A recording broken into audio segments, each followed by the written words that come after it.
ప్రతి ఇంట్లో ఆడపిల్ల ఉండాలంటారు. కానీ ఈరోజు ఆ ఇంటికి ఆ ఆడపిల్లే యమపాశంగా మారింది. ప్రియుడి కోసం కన్న తల్లిదండ్రులనే అత్యంత దారుణంగా హత్య చేసినటువంటి ఉదంతం తాజాగా వెలుగులోకి వచ్చింది. వికారాబాద్ జిల్లా యాచారం గ్రామ పరిధిలో జరిగిన ఘటన ఒక్కసారిగా రాష్ట్ర వ్యాప్తంగా కలకలం రేపుతుంది. ఉన్నత చదువులు చదివించినటువంటి తల్లిదండ్రులకు అదే అతి తెలివితో మత్తు ఇంజెక్షన్లు ఇచ్చి మట్టుబెట్టింది. ప్రస్తుతం మనం అదే యాచారం గ్రామంలో ఉన్నాం. ఆ గ్రామంలో కూడా ఒక్కసారిగా విషాద చేయాలనుకున్నాయి. గత నెల 24వ తేదీన జనవరి 24వ తేదీన ఈ ఉదంతం జరిగినట్లు కూడా తెలుస్తుంది. ప్రస్తుతం మనం చూస్తున్నటువంటి ఇల్లు ఇదే ఇంట్లో కన్న తల్లిదండ్రులను యాచారం గ్రామంలో దశరథ్ లక్ష్మి అనే దంపతులకు ముగ్గురు ఆడపిల్లలు, ఒక కొడుకు. సో ఇద్దరు కూతుర్లను పెళ్లి చేసి అత్తారింటికి పంపించారు. చిన్న కూతురు గారాల పట్టి అని ఉన్నత చదువులు చదివించారు, బీఎస్సీ నర్సింగ్ చేపించారు. అనంతరం నర్సింగ్గా ఉద్యోగం కూడా చేస్తుంది. అదే నర్సింగ్ తెలివిని ఉపయోగించింది ఇన్స్టాగ్రామ్లో పరిచయమైన యువకుడి కోసం. ఇన్స్టాగ్రామ్లో పరిచయం, స్నేహం, ప్రేమగా మారింది. సో ఆ యువకుడి కోసం తల్లిదండ్రులనే నర్సింగ్ విద్య నేర్చుకున్నటువంటి ఆ కూతురు సురేఖ ఇద్దరికి ఇదే ఇంట్లో మనం చూస్తున్నటువంటి ఇదే ఇంట్లో మత్తు ఇంజెక్షన్లు ఇచ్చి మట్టు పెట్టింది. ఇంత దారుణమైన ఘటన, ఇంత అమానవీయమైన ఘటన. కన్న తల్లిదండ్రులను ఇదే ఇంట్లో చేసినట్లు కూడా తెలుస్తుంది. 24వ తేదీ సాయంత్రం సంగారెడ్డిలో పనిచేస్తున్నటువంటి ఆ నర్సింగ్ హోమ్ నుంచి ఇంటికి చేరుకుంది. ప్రీ ప్లానెడ్గా మత్తు ఇంజెక్షన్లు తీసుకొని వచ్చింది. సో ఇదే ఇంట్లో మట్టు పెట్టినట్లు కూడా తెలుస్తుంది. సో ఈ గ్రామంలో మొత్తం విషాదశాలనుకునే ఆ కుటుంబ సభ్యులు కూడా నమ్మలేకపోతున్నారు. అసలు ఏం జరిగిందో అర్థం కాని పరిస్థితి. ఒక డ్రామా క్రియేట్ చేసింది. హత్య చేసిన అనంతరం కూడా ఒక డ్రామా క్రియేట్ చేసింది. ఇక్కడేనా జరిగి ఈ బెడ్ మీదనే చూడొచ్చు. హత్య చేసిన అనంతరం డ్రామా క్రియేట్ చేసింది. అమ్మా నాన్నలు స్పృహ తప్పి పడిపోయారు ఇదే బెడ్పై తల్లిదండ్రులను పడుకోబెట్టి, అమ్మా నీకు నడుముల నొప్పులు ఉన్నాయి, నాన్న నీకు కాళ్ళ నొప్పులు ఉన్నాయి, నేను తెచ్చిన ఇంజెక్షన్ ఇస్తే మీ నడుముల నొప్పులు మాయమైపోతాయి, నీకు కాళ్ళ నొప్పులు పోతాయి, మీరు ఆనందంగా సంతోషంగా ఉండాలంటూ చెప్పింది.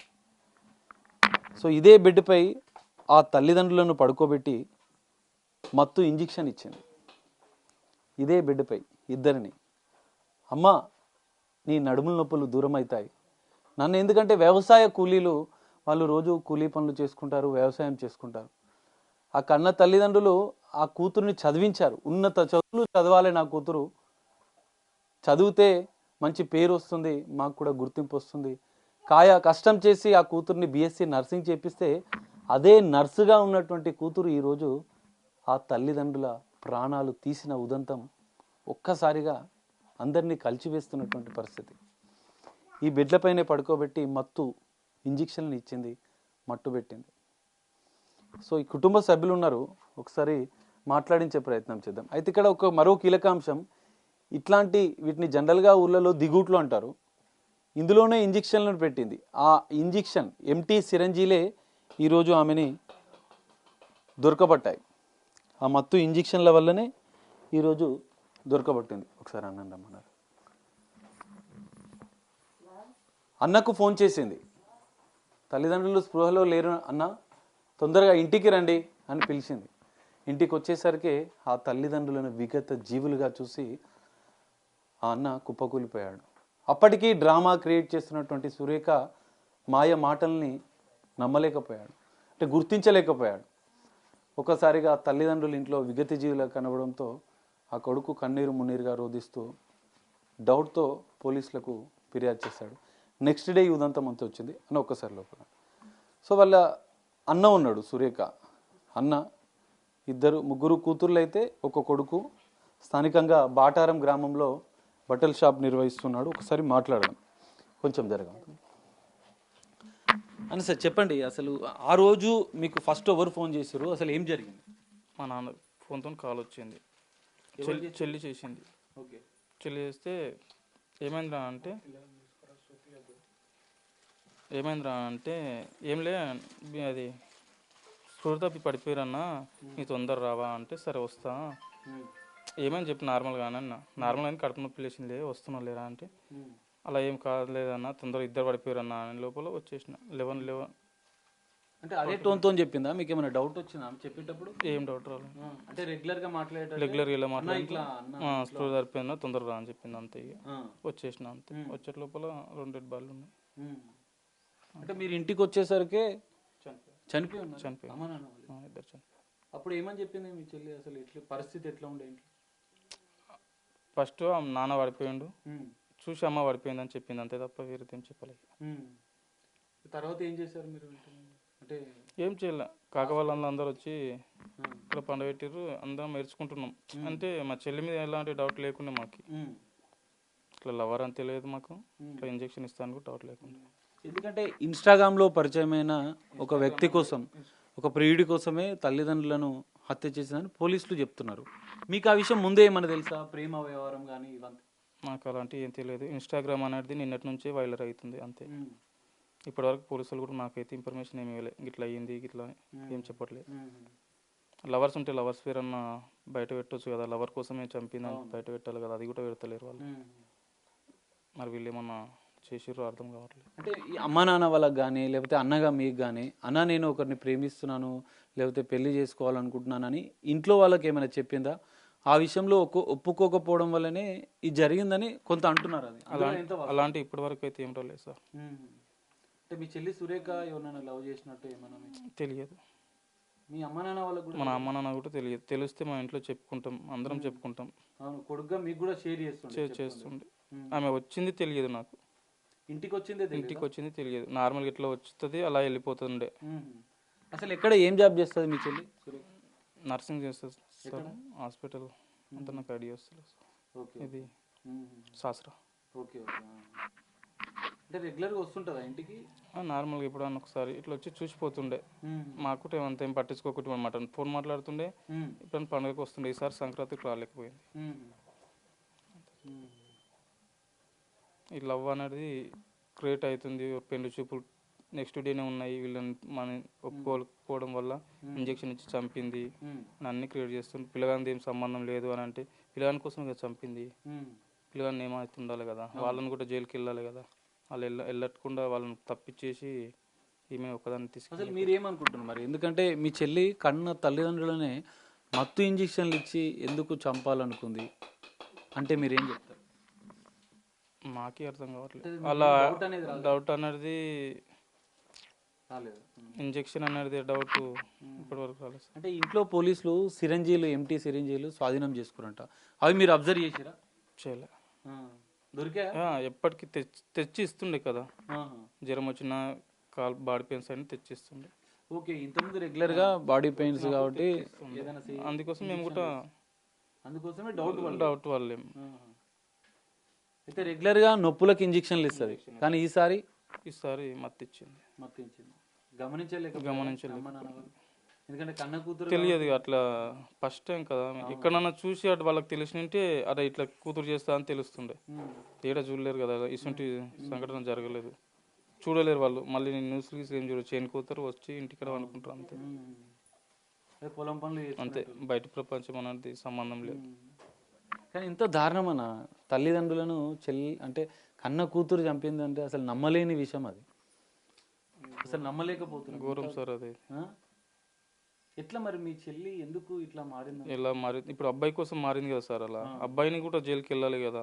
మరి మాకు ఇప్పటి వరకు ఇన్ఫర్మేషన్ ఇవ్వట్లేదు. ఇప్పటి వరకు పోలీసుల వాళ్ళు కూడా ఇవ్వట్లేదు, ఇట్లా అయింది అశోక్ అని చెప్పట్లేదు ఇంకా. అంతే, ఆ love marriage, love love love అంటున్నారు. ఇన్స్టాగ్రామ్ అని నిన్న వైరల్ అయింది. ఇన్స్టాగ్రామ్లో ఎప్పుడు పరిచయం అయిందో తెలియదు మళ్ళీ. అంటే అంతకుముందు ఎట్లుంటుండే మీ చెల్లి సురేఖ ఫ్యామిలీతో కానీ మీతో కానీ? మొన్న వచ్చినప్పటికీ ఎలా అయిందో తెలియదు, కానీ అంతకుముందు నార్మల్ మేము ఫోన్ కాల్ ఎట్లా మాట్లాడతాం, ఏం చేస్తున్నారన్నా, బాగున్నాం, సరే బాయ్ అన్నా, అంతే. ఎప్పటికి ఎలా ఉంటున్నా అలానే ఉన్నాం. కానీ లోపల 4-5 months అంది ఏం చేసుకుర్రు, ఏం నేర్చుకుర్రు మాకు తెలియదు అలా. అంటే ఆమె బీఎస్సీ నర్సింగ్ చేయాలనేది మీ తల్లిదండ్రులు అనుకున్నారా? ఆమె నిర్ణయమా? మామూలుగా ఇంటర్ అయిపోయింది, ఏం చేస్తారా అంటే ఇట్లా చేస్తానన్నా అంటే మా నాన్న డబ్బులు లేడు, సార్ చూడు అని చెప్తే సార్ తీసుకొని ఇక నార్మల్గా ఎట్లుంటుంది సార్ ఇక చేసుకుని ఎవరు బతకాలి బతకాలి ఎప్పటికంటుండే నా కాళ్ళ మీద నేనే బతుకుతా నా కాళ్ళ మీద నేనే బతుకుతా అని అంటుండే. నీ ఇష్టం ఉన్నట్లు బతుకురా దాని ఉంది అని అంటుండే మా నాన్న కూడా. మా నాన్న మాకు అమౌంట్ ఎవరికి ఇవ్వకుండా కానీ మా చెల్లికి ఇస్తుండే. 15 డేస్లో సంక్రాంతికి ఇప్పటికి 24కి 10 డేస్లో 20,000 దాకా కొట్టిందంట. అబ్బాయికి ఈఎంఐ కట్టినా అని టాక్ వెళ్ళింది, నిన్న చెప్పారు కానీ మనకు అంత క్లారిటీ రాలేదు. బైక్ ఈఎంఐ కట్టిందంట, ఓటీలు చేసి కూడా వాళ్ళకి ఇచ్చిందంట. మరి వాళ్ళ ఓటీలు ఎందుకు తీసుకున్నావు, అమౌంట్ ఎందుకు తీసుకున్నావు అని కొంచెం చెప్పాలి కదా, వాళ్ళకి ఒకటి అడగాలి కదా. మరి వాళ్ళకి ఎవరైనా కాల్ చేసి మనం చెప్పిర్రా తెలియదు. మరి మన కేసు గిట్ట ఏమన్నా రిఫిల్ చేయాలా అనేది తెలియదు. అలా ఇంకా మాకు ఏం తెలియదు. అసలు పోలీసులు అనేది రాలేరు, వచ్చిర్రు ఇంజక్షన్ ఇచ్చిర్రు దొరికినాయి అని చెప్పారు అంతే, ఆటోమేటిక్ జైలుకి పంపించేసారు అంతే. ఇక అయితే తర్వాత 24th రోజు చనిపోయిన తర్వాత మీ చెల్లి ఎట్లా ఉండే ఆ రోజు ఇంట్లో పరిస్థితి? ఎందుకంటే తల్లిదండ్రులు చనిపోయారు, బంధువులంతా వచ్చారు. మేము ఎట్లా ఏడుస్తున్నాం అట్లనే ఏడ్చింది. ఏడ్చిందా మీ అందరి ముందు ఏడ్చింది. ఒకసారి కడుపు నొస్తుందంటే మర్పల్కి తీసుకెళ్లారు. సెకండ్ టైం అబ్బాయి వాళ్ళు ఇక్కడ ఉండరంట, ఇక్కడ అబ్బాయి వాళ్ళు, ఏ అబ్బాయి వాళ్ళు? మా చెల్లి వాళ్ళు లవ్ చేసే అబ్బాయి వాళ్ళు ఇక్కడ ఉండరంట, ఇక్కడ ఉన్నారా? ఈ ఊరికి వచ్చారంట. మరి ఆన్ ద స్పాట్లో ఎలా వచ్చారో తెలియదు. మళ్ళీ సంగారెడ్డి వెళ్ళిర్రు, సంగారెడ్డి వెళ్ళి మళ్ళీ హాస్పిటల్ చూసుకుని మళ్ళీ వచ్చిర్రు. అప్పటి కూడా మాకు డౌట్ రాలేదు. అమ్మాయిని వాళ్ళే తీసుకెళ్ళిరా? మా చెల్లి వాళ్ళు వాళ్ళందరూ తీసుకెళ్ళారు. ఫ్రెండ్స్ అంటే అందులో పోతే అన్న ఫ్రెండ్స్ అన్నారు, ఇందులో పోతే మా ఎవరికైనా తెలిసిన వాళ్ళకి మా ఫ్రెండ్స్ అని అన్నారు. అలా అయింది. అప్పుడు ఏం డౌట్ రాలేదా? ఎందుకంటే మీ చెల్లి తల్లిదండ్రులు, ఎందుకంటే ఆమెనే ఇంజక్షన్లు ఇచ్చింది, మత్తు ఇంజక్షన్లు ఇచ్చిందన్న విషయం మీకు ఎప్పుడు తెలిసింది? నేను మా అమ్మ నాన్న చనిపోయినాక ఇక్కడ పండబెట్టినాక కూడా డౌట్ రాలేదు. ఇంజక్షన్ లోపల నైట్ 3 o'clockకి దొరికితే అప్పుడు డౌట్ వచ్చింది. అప్పటి వరకు మా చెల్లి అలాంటిది కాదని. ఎవరికి వచ్చింది డౌట్? మా చెల్లి చెప్పిందంట ఎస్ఐకి. చెప్పిందన్న ఏమని చెప్పింది? ఇంజక్షన్స్ ఉన్నాయి లోపల అని చెప్పిందంట, గోడలో పెట్టినా అని చెప్తే అప్పుడు డౌట్ వచ్చింది అంతే. అప్పుడు కూడా అంత కాదమో అని అనుకున్నా, అది తీసి చూపెట్టంగానే డౌట్ వచ్చింది. పోలీసులు వచ్చి ఎంక్వైరీ చేసి డౌట్ రాలేదు నాకు. ఇంట్లోనే ఉన్నా. సిరంజిలు దొరికినప్పుడు చూపించిందా?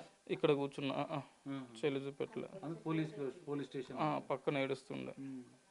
మీ చెల్లిని పోలీసు వాళ్ళు ఎప్పుడు తీసుకెళ్లారు? ఆమె మీద ఎందుకు డౌట్ వచ్చింది?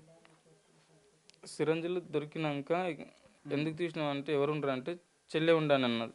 ఆమె వచ్చి ఇట్లా స్ప్రే చేసింది, స్ప్రే చేస్తే డ్రాప్ పడ్డది. 3 months అని మేము అనుకున్నాం. అప్పుడప్పుడు పెడతారు కదా, 3 months బ్యాక్ అమ్మ కడుపున వస్తుందని తీసిందేమో అని అనుకున్నాం. కానీ బ్లడ్ బ్లాక్ అయి పోతుంది కదా, అది కారింది బ్లడ్. కొత్తదని తెలిసినాక సార్ మళ్ళీ వచ్చిండు, సిఐ వచ్చి ఎంక్వైరీ చేసి తేల్చేసారు. కానీ ఇంత దారుణంగా కన్న తల్లిదండ్రులను చంపింది. ఇప్పుడు మరి మీ చెల్లికి ఎట్లాంటి శిక్ష పడాలంటారు? ఎలా శిక్ష అంటే నాకు అసలు ఎందుకంటే జైల్లోనే ఉండాలని అనుకుంటున్నా సార్. నేనైతే మొత్తం లైఫ్ లాంగ్ జైల్లోనే ఉండాలనుకుంటున్నా. ఇప్పుడు బయటకు వచ్చినా వేరే వాళ్ళకి ఇబ్బంది, అంతేనా? అందులో ఉంటే బెటర్ కదా సార్. ఆమె బతుకం ఉంటుంది రోజు, మాకే బాధ అనిపిస్తుంది. చెప్తున్నా కదా సార్, చనిపోయిన కన్నా జైలు ఉన్నకి బాధ. మీకు తెలియంగానే ఏమనిపించింది? చెల్లెనే ఇదంతా చేసిందంటే అసలు నేను అనుకున్నాను సార్. అసలు ఎందుకంటే ఎవరు అనుకోరు, జనరల్గా ఇంట్లో వాళ్ళే ఇంత దారుణంగా చేస్తారని ఎవరు ఎక్స్పెక్ట్ చేయరు. ఇప్పుడు అబ్బాయి లవ్ చేసిన మ్యాటర్ ఉండగా కూడా వాళ్ళని అబ్బాయి వాళ్ళని కూడా పట్టించుకోలేరు పోలీసు వాళ్ళు. అంటే ఈమెనే పంపించేసాను కానీ వాళ్ళని కూడా పట్టించుకోవాలి కదా సార్. మరి వాళ్ళు ఏం చేశారు అనేది కూడా తెలియాలి కదా. ఇట్లా అయింది, మీ చెల్లి ఇట్లా చేసిందని ఇప్పటి వరకు మాకు ఇన్ఫర్మేషన్ అన్నది ఏం లేదు. అంతే, తీసుకెళ్ళారు, ఎక్కడ ఇచ్చారో ఇప్పటి వరకు మాకు ఏం తెలియలేదు, మేము ముఖమేం చూడలేదు అంతే. మరి ఇప్పుడు పోలీస్ వాళ్ళకి ఏం చెప్తావు? మీ చెల్లికి ఎలాంటి శిక్ష పడాలి, దర్యాప్తులో పోలీసులు ఏం చేయాలనేది ఒక అన్నగా ఏం వాళ్ళు వస్తే కదా సార్ చెప్పడానికి. మీకు ఇట్లా మీ చెల్లి ఇట్లా చేసింది అని మాకు చెప్తే నేను ఏమైనా చెప్పగలుగుతా. వాళ్ళు ఇప్పటివరకు మాకు చెప్పలేరు, నాతో ఇప్పటివరకు ఏం మాట్లాడలేదు సార్. సమాజంలో ఇంత దారుణ ఘటనలు జరుగుతున్నాయి. కన్న కూతుర్ని ఇంతగానం చదివిస్తే వాళ్ళు వ్యవసాయ కూలీ పనులు చేసుకొని డబ్బులు కూడా మీకంటే ఎక్కువ మీ చెల్లికే ఇచ్చారని చెప్తున్నాం. సో మరి మీ అక్క వాళ్ళు వీళ్ళంతా ఏమంటున్నారు? మిగతా సిస్టర్ వాళ్ళకు ఏం తెలియదు సార్. వాళ్ళకు నేను ఎలా నేను మా చెల్లి వాళ్ళందరం ఒకటి, మా చెల్లి మా అమ్మ నాన్న ఒకటి. ఓకే. అంటే మేము మ్యారేజ్ అయింది కాబట్టి ఆ మ్యారేజ్ కాలేదు కదా, ఆమె జర ప్రేమ ఎక్కువ ఉంటుంది, ప్రేమ ఎక్కువ ఉంటుందా చాలా ప్రేమ ఉంది. చెల్లి సురేఖ మీద? సురేఖ పైన చాలా ప్రేమ. అంత ప్రేమ ఉన్న చెల్లెలే ఈ రోజు ఇట్లా చేసింది. ఎలా చేసిందో నాకే అర్థం కావట్లేదు సార్. ఉమ్. అసలు ఊహించలేను సార్ ఈ సంఘటన. ఒక మాటలో శిక్ష వెయ్యాలంటే మీ చెల్లికి ఏం చెప్తావు? ఏం చెప్పాలి నాకు అర్థం కానీ నేను చెప్పాలి సార్. నేను అసలు ఉన్న తల్లిదండ్రులు వెళ్ళిపోగొట్టుకున్నా, అసలు ఏం అర్థం కావట్లేదు సార్, ఇప్పటికీ అర్థం కావట్లేదు నాకు. సో ఇది ఈ పరిస్థితి. అన్న చెప్తున్న మాటలు వింటే మనకే ఎంతో హృదయ విదారకంగా అనిపిస్తున్నాయి. కన్న తల్లిదండ్రులనే చెల్లె హత్య చేసిందంటే నమ్మలేకపోతున్నానని చెప్తున్నాడు. ఒకసారి మిగతా కుటుంబ సభ్యులు కూడా ఉన్నారు, ఒకసారి మనం మాట్లాడించే ప్రయత్నం చేద్దాం. ఎందుకంటే ఇంత దారుణమైన ఘటన, ఇంత అమానవీయమైన ఘటన. ఒకసారి వాళ్ళ వదిన ఉంది, ఒకసారి జనరల్గా ఎట్లా ఉండే అమ్మ మీతోని సురేఖ మీతోని ఎట్లా ఉంటుండే అమ్మ? బాగానే మాట్లాడుతుండేనా మీతోని? బాగానే మాట్లాడుతుండే. ఏమని చెప్తుండే? ఆ రోజు మీరు వచ్చిరా 24వ తారీఖు ఇక్కడికి? ఆ రోజు మా ఆయన ఒక్కడు వచ్చిండు, సడన్ గా ఫోన్ చేసి ఆయన ఒక్కడు వచ్చిండు, మా ఆయన ఒక్కడు వచ్చి. మీరు ఎప్పుడు వచ్చారు? నేను తర్వాత ఫోన్ అందరికి నేను కనుక్కుని తర్వాత ఊరు అన్న ఇట్లా దొరకరారని అంటే నాకు తోలుకొని వచ్చారు ఒకదాని కానీ వచ్చిన. వచ్చిన తర్వాత సురేఖ ఎట్లుంటుండే అందరితో? ఎట్లుండే అప్పుడు? బాగానే ఉండే, చాలా ఏడిచింది, చాలా మంచిగా ఉండే. అంటే ఏమైంది అంటే ఏమవుతుందా నాకు తెలియదు, నేను వచ్చిన ఈ రోజే అన్నది. ఏమేమని చెప్పలేరా అని అడిగినాము, అంటే నాకేం చెప్పలేదు అన్నది. అన్నకి సైలెంట్, మేము ఇక బాధపడుకుంటా మేమే ఉన్నాం నైట్.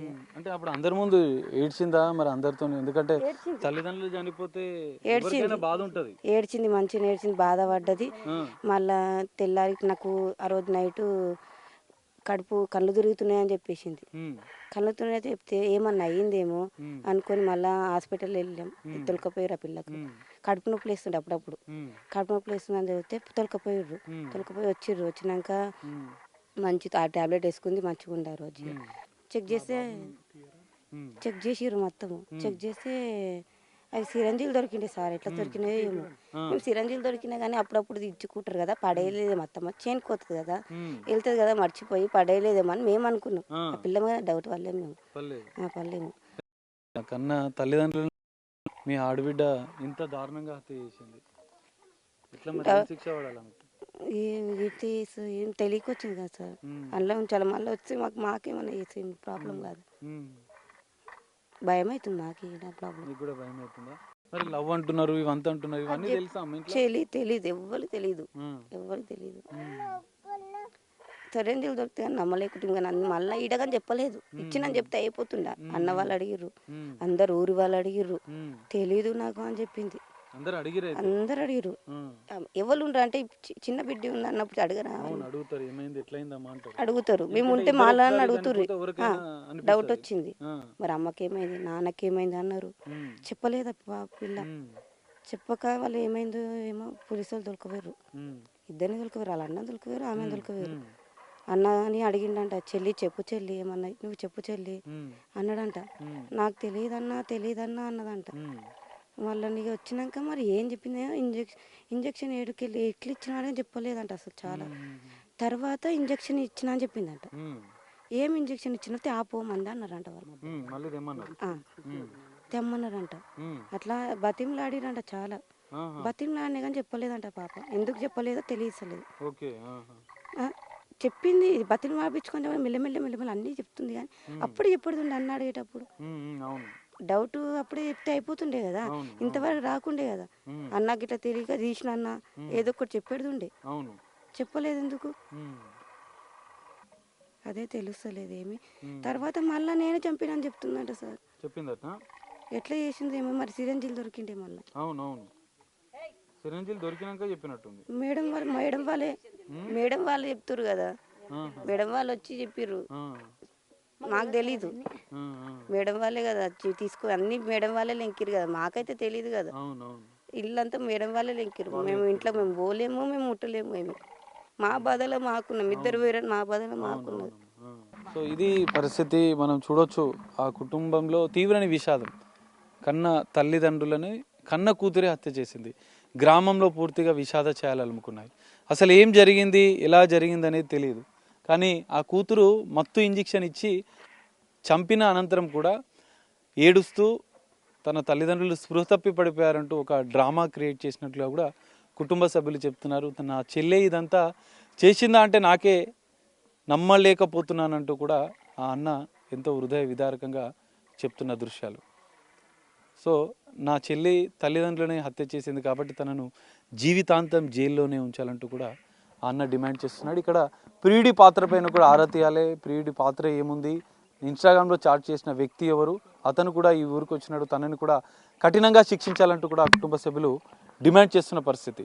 మరి కేసు దర్యాప్తులో ఏమైతే ఇప్పటికే కన్న తల్లిదండ్రులను హత్య చేసిన కూతుర్ని పోలీసులు కటకటాల వెనక్కి నెట్టారు.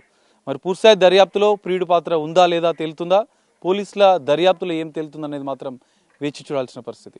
కెమెరామెన్ శ్రీకాంత్తో కలిసి సాగర్, బిగ్ టీవీ, వికారాబాద్ నుండి.